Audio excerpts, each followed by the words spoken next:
Hey everyone, it's Lisa here from the podcast Her Healing Hour. If you haven't heard about Anchor, it is the easiest way to make a podcast.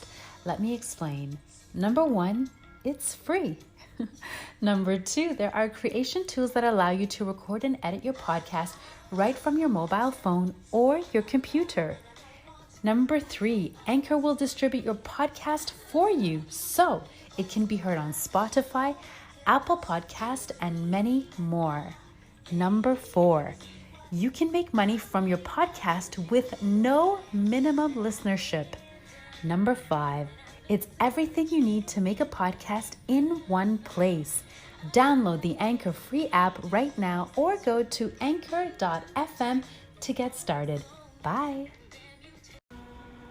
Welcome everyone to another episode of Her Healing Hour, and I'm your host, Lisa, aka the AlkaliYogi. First, let me begin by saying that I have received everyone's messages and emails from around the world regarding last week's episode on EMFs. I couldn't be more grateful. Listening to how so many of you felt the immediate benefits of sleeping without your mobile devices in the same room or having them on airplane mode, or how by turning your Wi-Fi routers off at night helped you to access more meaningful, restful sleep. Because this is exactly why I created this space and this podcast. As a certified holistic lifestyle coach, I've benefited from making small, significant changes to my lifestyle, and I believe that part of my purpose is to share my findings with my community at large. After last week's meaty conversation on EMFs in our environments, it got me to thinking more about our individual environments, our homes, and what we could do to create a space that is more conducive to healthy living.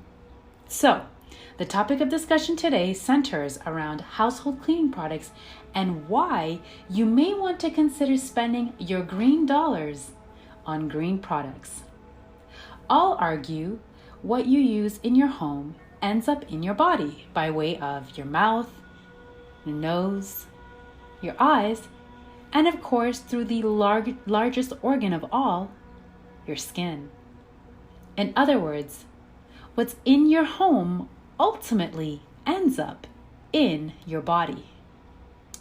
Not too long ago, our parents and grandparents were making their own cleaning products for the most part from common household pantry items like vinegar, citrus, and thyme. Thyme being the herb, not thyme being actual time.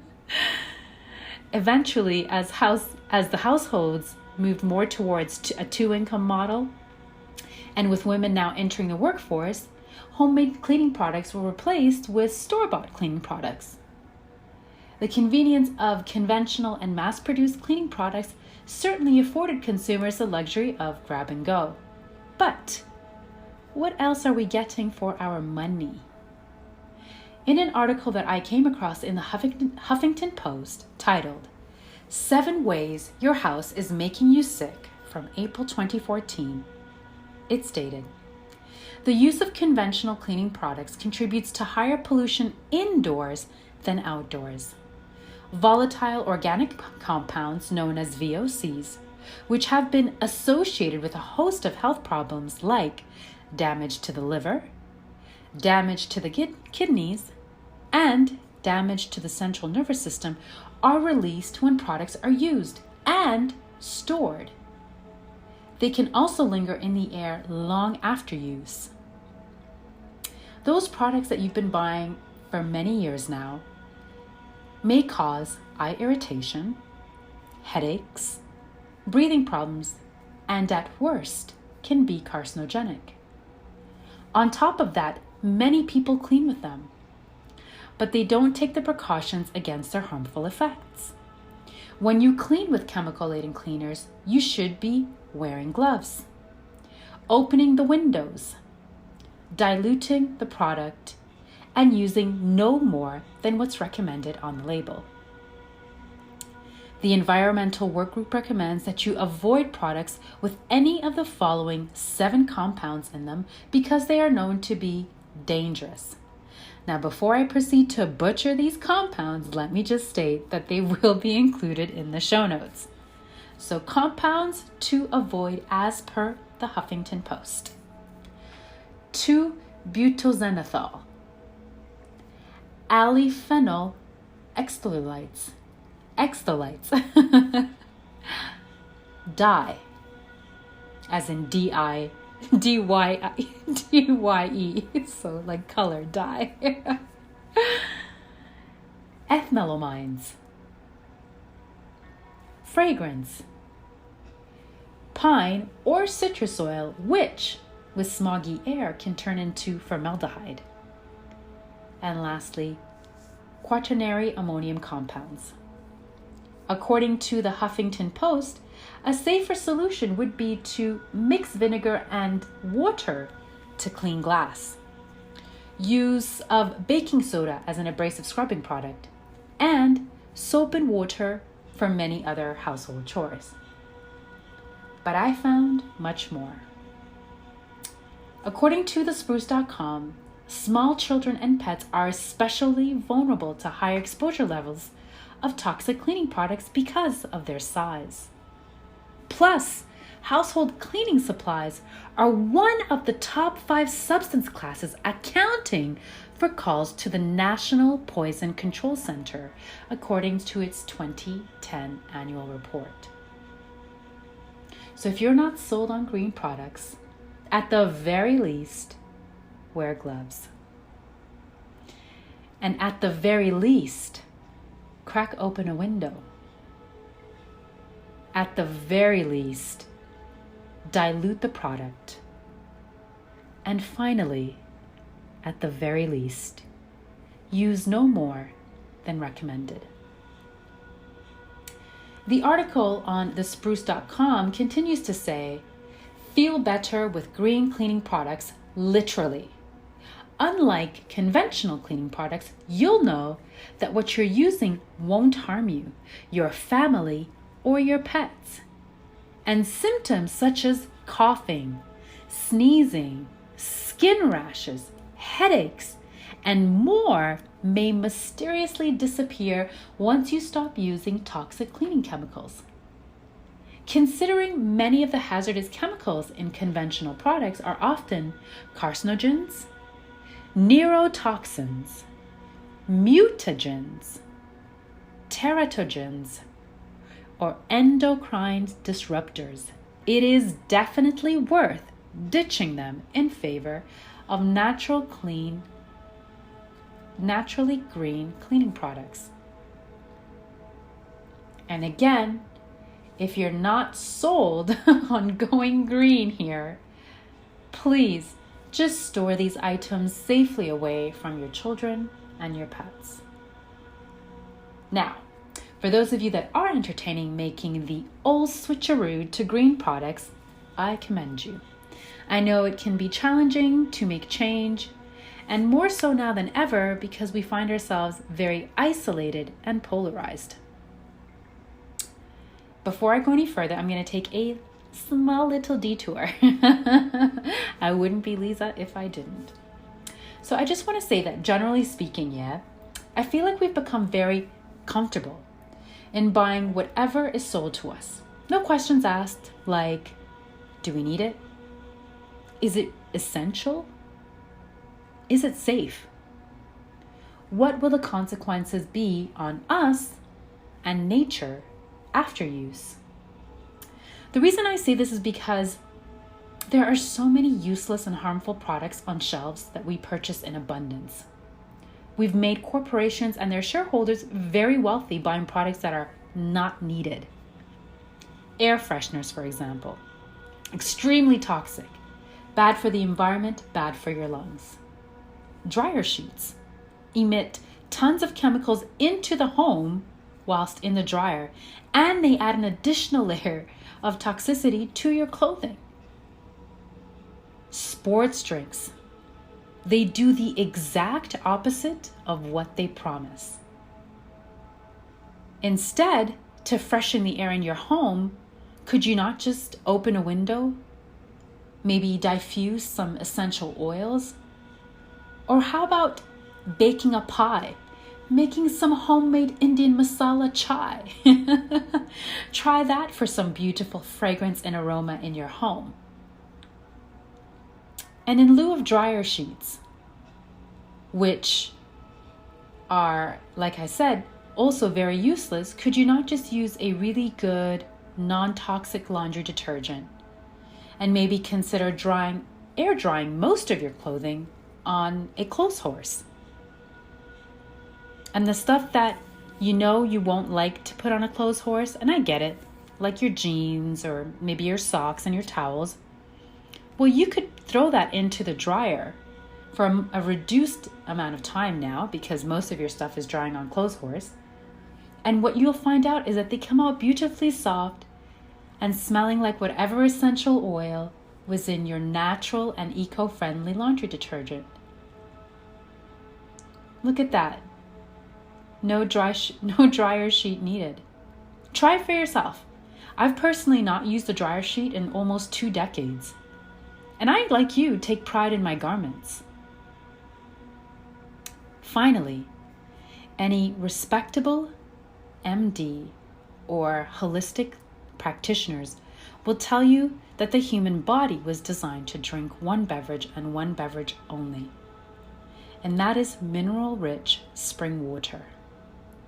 When you add additives, sweeteners, colors, and dyes, you are effectively dehydrating yourself. Full stop. There is simply no faster, more efficient way to hydrate the body than to consume quality water. And if it's been filtered, just add a pinch of sea salt. It will remineralize and instantly add electrolytes. Once again, won't Mother Nature do it? What I'm getting at is the more we can question things and their validity, right? The more you'll discover how little you actually need. Let me give you an example. Vinegar. Vinegar is great for a multitude of different reasons and uses, but we'll speak specifically to the removal of weeds. Vinegar is a great way to remove weeds naturally. And I'm about to take another small detour. Weeds are not all that bad, guys. In fact, weeds are your soil's report card. We can learn a lot about the condition of our soil by observing and maintaining weeds. Mother Nature is beautiful in her own way, and she doesn't conform to manicured looks. Okay, but back to my point at hand. So vinegar is a great way to remove weeds, if you're going to do so.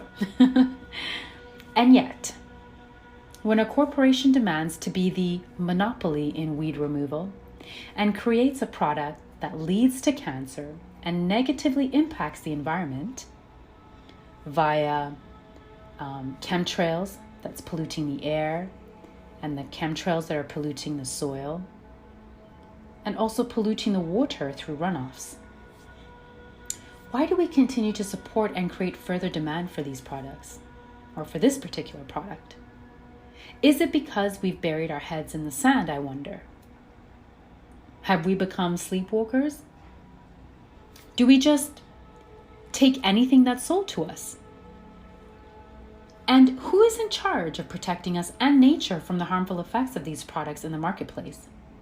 It's not enough that Roundup is paying over $10 billion in cancer-related damages. Hang on, wait a minute. You didn't know this? Is this news to you? Well, yes. Let me tell you, America's favorite fertilizer, Roundup, has been forced to settle and pay out a whopping $10 billion in damages to consumers who used their products and developed non-Hodgkin's lymphoma as a result. And you know what, guys? My guess is that they are actively lobbying for a bill that will protect them from future lawsuits, not unlike how vaccine manufacturers are now protected. And this is why it goes back to when we become critical thinkers again and we become intelligent consumers, then it becomes easier for us to come to terms with the fact that the responsibility to create and then maintain a healthy and safe home is really on us. Because in case you haven't figured it out yet, no one else will care more about your well-being and that of your loved ones than you. And you know what's crazy? Roundup is still very much in business, and they're not even required to affix a warning label that their products are harmful enough to cause cancer. The point I'm getting at is that just because it's in stores or on shelves, it doesn't mean it's safe or even essential.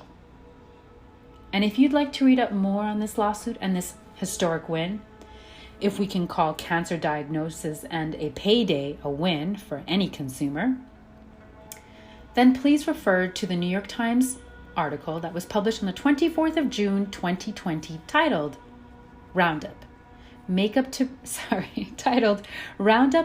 to Pay $10 billion to Settle Cancer Suits. So, back to the green stuff. Is the green stuff accessible? Is it effective? Is it affordable? I'm here to tell you yes, yes, and yes. And this is coming, by the way, from a person that is admittingly OCD and anal retentive when it comes to cleanliness and germs. For me, if it doesn't say disinfectant and I'm using it in the bathroom, I'm not buying it, period. But thankfully, there are many bathroom cleaners out there that will kill germs and viruses on site without the use of toxic and harmful ingredients. And when I say toxic and harmful, I mean both to you and our glorious planet. Let's talk accessibility. According to packagedfacts.com, sales for eco cleaners jumped from $300 million in 2007 to $640 million in 2011. In only 4 short years, sales more than doubled. A large part of that increase can be attributed to greater access to these eco-friendly products in regular stores. Also in convenience stores, or bodegas for my New Yorkers. Whereas prior to that, accessing eco cleaners meant purchasing them online or shopping in niche health stores. And according to cleanconscious.com, you can add some green to your pocketbook by making your own green cleaning products or save money by buying eco-friendly all-purpose cleaners that do multiple jobs, so you won't have to purchase other products. With more and more manufacturers entering the green cleaning scheme, I meant scene. No, that was not a Freudian slip. Natural products are often competitively priced with their conventional chemical-laden counterparts, and in some cases are even cheaper. According to Go Green, recent studies have shown that office buildings which have gone green have measurable financial gains due to employee health, productivity, and retention, as well as lower operating costs and even certain government incentives. And now, back to cleanconscious.com, they go on to say about effectiveness and affordability. Traditional and green cleaners are actually very similar in costs and effectiveness. For example, according to Raycom Group, a price comparison of items on staples.com shows that the average all-purpose traditional cleaner costs an average of 15 cents per ounce, whilst the green all-purpose cleaners cost 14 cents per ounce. So in this case, the green alternative was actually more cost efficient. For novice greenies, a tremendous site that I personally recommend to keep those price points low is brandless.com. They are more than just good. They are clean, and they're no frills, just substance. And trust me, they are less expensive than their harmful counterparts. And lastly, I would like to offer you a recipe for 3 all-purpose natural, eco-friendly cleaners that you can make at home today. I pulled this recipe from thespruce.com. So, grab a pen and a paper or jot this down in your notes. This is what you'll need. 3 mason jars, 3 spray bottles, preferably glass, 3 fruits, which include lemon, orange, and limes, and a handful of the following herbs: sage, mint, and basil. 4 cups of white vinegar and a pot to bring the vinegar to a simmer. Now, let's begin. Set up your 3 mason jars and peel the skin of the 3 fruits. So peel the skin of your lemon, of your orange, and your limes. I say limes because you'll probably need 2, especially if they're small. Once you've peeled each fruit, put each individual fruit peel in its own mason jar. And then add a handful of each of the herbs to said jars. So,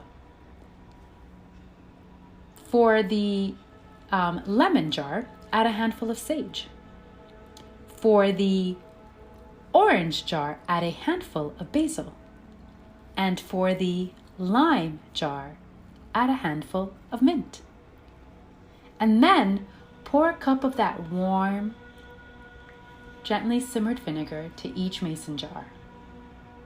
Seal with a lid and let sit overnight. The next day, transfer 1 part of your scented vinegar now to the spray bottle. Add 2 parts of water. Do that for all 3, and voila! All-purpose cleaner for multiple rooms and for a multitude of surfaces that won't break the bank or your health. Thank you all, kiddos, for your attention. Thank you for tuning in once again. I am the AlkaliYogi, and I am available at AlkaliYogi, spelled exactly as it sounds, AlkaliYogi, or at Alkaline Yoga Retreats, which is spelled AlkaliYogaRetreats. Your one source to a fully comprehensive retreat, by the way, which is co-hosted by yours truly at the home of the legendary Dr. Sebi in Honduras. Stay posted on Alkaline Yoga Retreats for the upcoming dates. And if you prefer to just email me, you can always find me at AlkaliYogi@yahoo.com. Thank you so much. I hope you got something out of this. Please share and let me know your thoughts.